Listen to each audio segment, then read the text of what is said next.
Hello and welcome to my channel, Voluptas Ocularum. It means pleasure of the eye. In today's video, I am going to show you how I create custom covers for my handmade watercolor sketchbooks, and I am using this Canson XL Sand Grain paper. It is a mixed media paper with a grain on it, and I think it's perfect for covers because it has a lot of texture to it, and it shows texture of watercolor paints really beautifully. So I've just taped this down and I have picked out some watercolor paints. I'm going to use my Renesans Grand Godets because I want to use a really large paintbrush. This is just a Royal & Langnickel 1-inch flat brush. It is nice and soft and it holds a lot of water, which is perfect for this exercise. So I've sprayed down my paints, and as you can see, because these pans are so large, they are easy to pick up lots of paint on.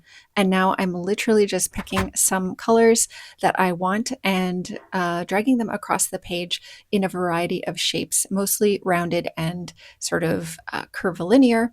And I've chosen some paints that I know are going to behave really beautifully on this paper. They're going to granulate, they're going to mix and meld, and they're kind of analogous. So I have a sort of wisteria pink color, a lavender color, an ultramarine blue, and this cobalt teal. At the end, I'm going to add in a few pops of cadmium yellow deep just to bring another level to this front page. And as you can see, the paints are just sort of a mixing and melding along as they do. And after I have left a lot of white space, I'm going to kind of tip the paper around and let the colors just blend a little bit more. And I'm using my paintbrush to sort of just dab some damp spots on to let the water that has pooled run a little bit better over this page. And because I'm impatient, I like to use my hair dryer to blow dry everything and just get it nice and dry. You need to make sure your paper is really dry for this next step, because now we're going to draw over top of this paper.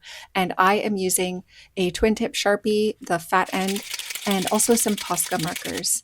So what I'm doing is a almost blind contour drawing of a vase of flowers that I have in my studio.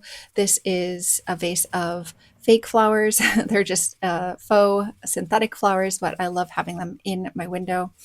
And yeah, I'm just kind of trying to do the contours of what I'm seeing without really taking my Sharpie off of the page. And as you can see, this really makes a very graphic type of line drawing that stands out really prominently against the light watercolor washes behind. And it doesn't really particularly matter if it is super accurate. It's more about filling the page. So now I'm taking the Posca markers and just drawing some of the details of the planting that I see. It is not about representing accurate space. It's more just like looking at an individual leaf and deciding to draw it on the page. It's not connected to anything bigger. It's not part of a bouquet or part of the vase itself. It's just like a little planting detail. So I do this with all of the Poscas in the various colors that I've selected that are similar to the ones that I've used for the watercolor background behind.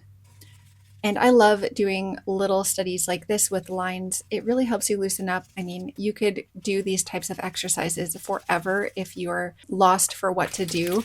You can just put together some of these covers and you'll have a never-ending supply of beautiful things to put on your homemade sketchbooks later. So I'm finishing off this page by just going back in with the Sharpie and doing a few more planting details just to sort of balance out the dark line work on this side of the page so that it's not all concentrated on the one side. And I know that probably when I use this page for sketchbooks, I'm going to be cutting it up into smaller pieces. So I want to make sure that every quadrant of the page has some visual interest and some balanced composition on it.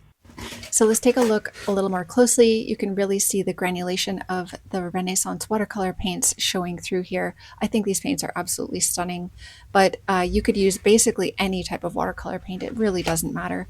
It's just the colors that that appeal to you and that you think are reflective of how you like to work. Once you're happy with the composition of your cover pages, you can cut them to size according to whatever type of sketchbook you're making. So this is how I affix these to the front of my sketchbooks.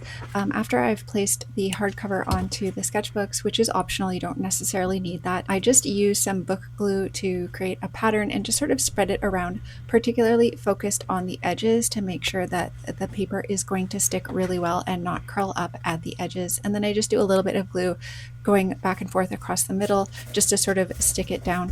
Now I'm just using book glue because that's what I have, but you could use a glue stick or PVA glue or any really type of affixative that you feel works best for paper.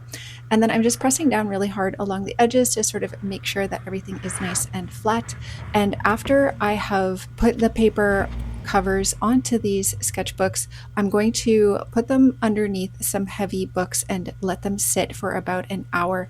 That just makes sure that any part of the cover that might have not necessarily gotten super flat during the process of me pressing it down has the opportunity to really sink into the hard cover behind it so that it is secure and flat against the sketchbook. So that's how I add my own custom covers to my homemade watercolor sketchbooks. I hope you have enjoyed this tutorial. Thanks for watching, and I'll see you in the next one.